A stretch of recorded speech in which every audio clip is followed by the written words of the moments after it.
اشفاق احمد کی کتاب زاویہ سے اقتباس ہے۔ میں 1952 میں ملک روم میں تھا۔ روم یونیورسٹی میں اردو پڑھاتا تھا۔ وہاں میری ایک ریسٹورینٹ میں رسلنی سے ملاقات ہوئی، جس کا تعلق میڈیا سے تھا۔ میں بھی ان دنوں رسلنی کے کافی متاثرین میں سے ایک تھا۔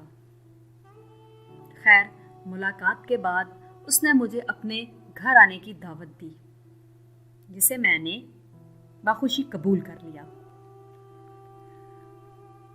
جب میں ان لوگوں کے گھر داخل ہوا تو گھر میں ملازمین کی کافی بڑی فوج موجود تھی۔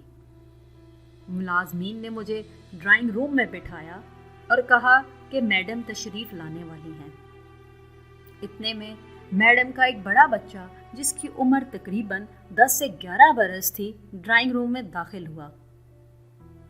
ان دنوں میں نے بھی بڑی بڑی مونچھیں رکھی ہوئی تھی، اور یہ مونچھیں میں نے ایک ایکٹر سے متاثر ہو کر ہی رکھی ہوئی تھی۔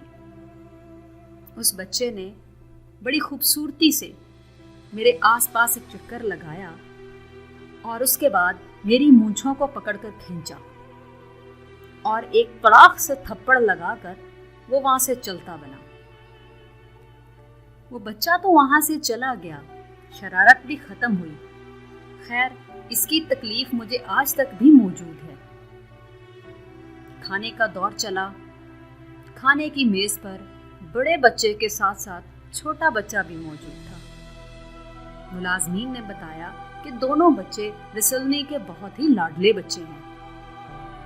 رسلنی نے کھانے کا آغاز کیا تو سب سے پہلے بڑے ہی خوبصورت طلائی برتنوں میں کھانے کا شوربہ ڈالا گیا۔ چھوٹا بچہ جو اس وقت میرے قریب بیٹھا تھا، اس نے دہی کا پورا پیالہ میرے شوربے کے اندر مکس کر دیا اور پھر اس میں چمچ ہلا دیا۔ رسلنی کافی شرمندہ ہوئی، مجھ سے معذرت کرنے لگی اور بولی کہ ہم بچوں کو کچھ نہیں کہتے، اس سے بچوں کا کانفیڈنس خراب ہوتا ہے۔ میڈم نے کہا، آئی ایم ویری سوری، بچے نے مس بیہیو کیا ہے آپ کے ساتھ۔ ہم بچوں کو ٹوکتے نہیں ہیں، ہم ان کو نفسیاتی طریقوں پر پال رہے ہیں، کیونکہ اگر بچوں کو ٹوکا جائے اور ان کو منع کیا جائے تو ان کی شخصیت پر بہت برا اثر پڑتا ہے۔ اور نئی یہ تحقیق پورے یورپ میں چل رہی ہے۔ ہمارے جیسے پڑھے لکھے والدین اس معاملے میں بہت ہی محتاط ہیں۔ ہم بچوں کو کچھ نہیں کہتے۔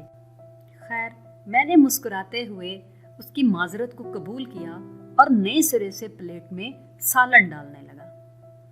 جیسے ہی میں نے دوبارہ سے پلیٹ کا آغاز کیا تو بڑے بچے نے اس کے اندر کیچپ کی پوری بوتل انڈیل دی۔ اب رسلنی ایک بار پھر شرمندہ ہو کر معذرت کرنے لگی۔ میں پھر سے معذرت چاہتی ہوں، اگر ہم ان کو کچھ کہیں گے یا منع کریں گے تو ان کی شخصیت پر برا اثر پڑے گا۔ ہم نہیں چاہتے کہ بچے کی شخصیت خراب ہو اور یوں آگے چل کر وہ بہتر انسان نہ بن پائے۔ میں نے کہا، ہاں کوئی بات نہیں۔ جیسے تیسے بھی تھا، وقت تو گزارنا تھا۔ خیر، کھانے کا آغاز دوبارہ سے کیا۔ اب کی بار اس کے چھوٹے بیٹے نے اپنا پاؤں زوردار طریقے سے میرے پاؤں پر مارا، یہاں تک کہ میری چیخ نکل گئی۔ رسلنی بہت شرمندہ ہوئی، دوبارہ سے معذرت کرنے لگی۔ اتنے میں ایک ملازم آیا اور رسلنی سے بولا کہ آپ کا ٹیلی فون آیا ہے۔ رسلنی فون سننے کے لیے سیڑھیاں چڑھتی ہوئی اوپر چلی گئی۔ اب یہ موقع میرے لیے بہترین وقت تھا کہ پچھلی ساری چیزوں کا بدلہ بھی اتار لیا جائے۔ نہ انگریزی کا، نہ اطالوی کا، نہ کسی اور زبان کا استعمال، سادہ طریقے سے پنجابی کے اندر جو گالیاں مجھے آتی تھیں وہ میں نے ان بچوں کو دے ڈالی۔ ایک آدھ جھاپڑ رسید کیا اور تھوڑی سی آنکھیں دکھائیں، یہاں تک کہ ان بچوں کے چہرے کے تاثرات صاف بتا رہے تھے کہ اب یہ بچے ہلنے والے نہیں ہیں۔ رسلنی واپس آئی اور کھانا کھاتے ہوئے بہت سی باتیں ہوتی رہیں، یہاں تک کہ کھانے کا اختتام